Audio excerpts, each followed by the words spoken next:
কোন কোন শ্রেণীর মানুষদের কবরে কোনো সোয়াল জবাব হবে না? অত্যন্ত গুরুত্বপূর্ণ একটি প্রশ্ন। আসসালামু আলাইকুম ওয়া রাহমাতুল্লাহি ওয়া বারাকাতুহু।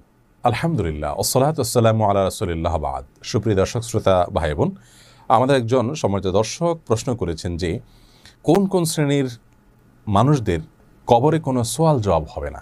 অত্যন্ত গুরুত্বপূর্ণ একটি প্রশ্ন। কবরের সওয়াল জবাব, কবরে প্রশ্নোত্তরের মুখোমুখি হওয়া, এটা একজন ইমানদারের আখিরাতের যাত্রার সবচাইতে কঠিন এবং সবচাইতে জটিল একটি মুহূর্ত। তো এই জটিল মুহূর্ত যদি কারোর জন্য সহজ হয়ে যায়, আশা করা যেতে পারে আল্লাহ তাআলা তার জন্য আখিরাতের পরবর্তী যে ধাপগুলো আছে সেগুলো সহজ করে দিবেন।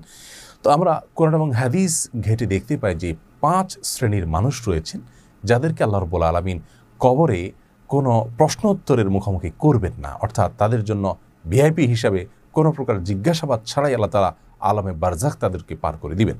সেই 5 শ্রেণীর সৌভাগ্যবান মানুষদের মধ্য থেকে সর্বপ্রথম হলেন ওই ব্যক্তি যিনি ইসলামী রাষ্ট্রের ভূখণ্ডকে পাহারা দিয়ে থাকেন, বর্ডার গার্ড যাদেরকে আমরা বলে থাকি।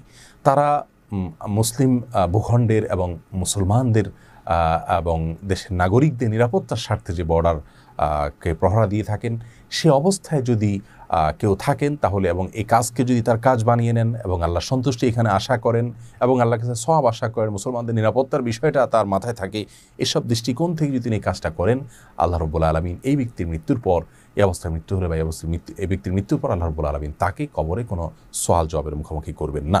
দ্বিতীয় সৌভাগ্যবান ব্যক্তি হলেন শহীদ, যিনি আল্লাহর রাস্তায় জীবন বিলিয়ে দিয়েছেন।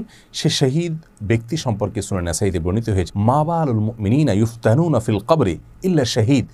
মুমিনদের অবস্থা কি হতে পারে যারা কবরে প্রত্যেকেই পরীক্ষার মুখোমুখি হতে হবে, প্রত্যেক ইমানদারকে, প্রত্যেক মুসলিমকে কবরে জিজ্ঞাসা মুখোমুখি হতে হবে, তোমার রবকে, তোমার দিনকে, তোমার নবীকে, এবং তুমি কোত্থেকে এই তথ্যগুলো পেলে। সেখানে খাঁটি ইমানদার ছাড়া কেউই সঠিক উত্তর দিতে পারবে না। এমনকি প্রশ্নগুলো মুখস্থ করে গেলেও কেউ সেখানে সঠিক উত্তর দিতে পারবে না যদি তার চর্চা তার জীবনে না থাকে। কিন্তু শহীদ এই ব্যক্তি সম্পর্কে নবী সাল্লাল্লাহু আলাইহি ওয়াসাল্লাম বলেছেন, শহীদ হলো ব্যতিক্রম, অর্থাৎ সেই ব্যক্তিকে কবরে কোনো প্রশ্নের মুখোমুখি করা হবে না এবং কবরের কোনো পরীক্ষার মুখোমুখি তিনি হবেন না। তৃতীয়ত, ওই ব্যক্তি যে ব্যক্তি নিয়মিত সূরা মুলক রাতের বেলা পাঠ করেন। তিরমিজি বর্ণিত হাদিসে রাসূল আকরাম সাল্লাল্লাহু আলাইহি ওয়াসাল্লাম বলেছেন, যদি কেউ রাতে শোয়ার আগে সূরাতুল মুলক 29তম পারার প্রথম সূরা, এই সূরাটি কেউ তেলাওয়াত করেন, যেটা তেলাওয়াত করতে 3 থেকে 4 মিনিট সময়ের প্রয়োজন হবে। যারা খুব ধীরে ধীরে তেলাওয়াত করেন তাদের জন্য সর্বোচ্চ 5 থেকে 6 মিনিটের প্রয়োজন হবে। এই সূরা মুলক যদি কেউ শোয়ার আগে তেলাওয়াত করেন, আল্লাহ রাব্বুল আলামিন কবরের যে আযাব, কবরের যে ফিতনা, কবরের যে পরীক্ষা জিজ্ঞাসা, সেখান থেকে আল্লাহ তাআলা তাকে হেফাজতে রাখবেন, নিরাপদে রাখবেন।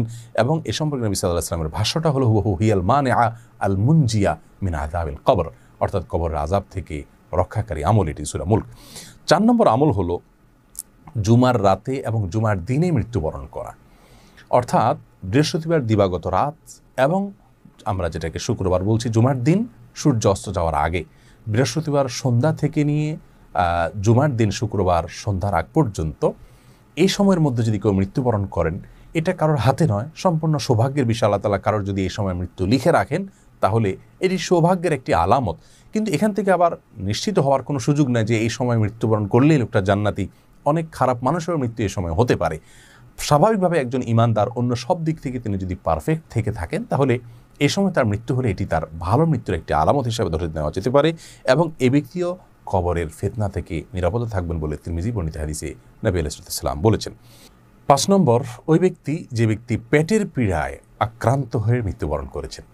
রাসূল আকরাম সাল্লাল্লাহু আলাইহি ওয়াসাল্লাম সহিহ মুসলিম বর্ণিত হাদিসে অবশ্য আল্লাহর রাস্তায় যারা জিহাদে শামিল হয়ে নিজের জীবন বাজি রেখে জিহাদ করতে গিয়ে মৃত্যুবরণ করেছেন তাদেরকে শহীদ হিসাবে আখ্যায়িত করেছেন। তারা ছাড়াও আরও 7 প্রকারের মানুষকে, কোনো কোনো বর্ণায় 5 প্রকারের মানুষকে তিনি শাহাদাতের মর্যাদা লাভ করবেন বলে ঘোষণা করে দিয়েছেন। তাদের মধ্যে থেকে এক ব্যক্তি হলেন আল মাবতুন ও শাহিদ। তিনি বলেছেন, পেটের পীড়ায় আক্রান্ত হয়ে কেউ যদি মৃত্যুবরণ করে সেই ব্যক্তিকে আল্লাহ তাআলা শাহাদাতের মর্যাদা দিবেন। রোড অ্যাক্সিডেন্টে মৃত্যুবরণ করে, কোনো কিছুর নিচে চাপা পড়ে যদি কেউ মৃত্যুবরণ করেন, সেটাকে শাহাদাতের মৃত্যু হিসেবে আখ্যায়িত করা হয়েছে।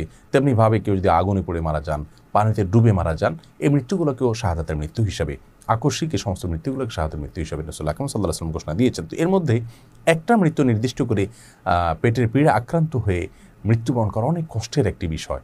আল্লাহ রাব্বুল আলামিন তার জন্য সান্ত্বনা হিসাবে একটি বিশেষ পুরস্কার ঘোষণা করেছেন যে এই ব্যক্তি যদি সবর করতে পারে, আল্লাহ রাব্বুল আলামিন তাকে কবরের আযাব থেকে, কবরের পরীক্ষা থেকে হেফাজতে রাখবেন। তাহলে 5 শ্রেণীর মানুষ আমরা আবারও বলছি, যারা মুসলিমদের ভূখণ্ড প্রহরা দিয়ে থাকেন, আল্লাহকে সন্তুষ্ট করবার উদ্দেশ্য থাকে সেখানে, এবং দ্বিতীয়ত শাহাদাত এর মৃত্যু যাদের নসিব হয়, তৃতীয়ত যারা নিয়মিত সূরাতুল মুলক রাতের বেলা পাঠ করেন, চতুর্থত যারা জুমার রাতে অথবা জুমার দিনে মৃত্যুবরণ করেন, এবং 5 নম্বর হলো যারা পেটের পীড়া আক্রান্ত মৃত্যুবরণ করেন।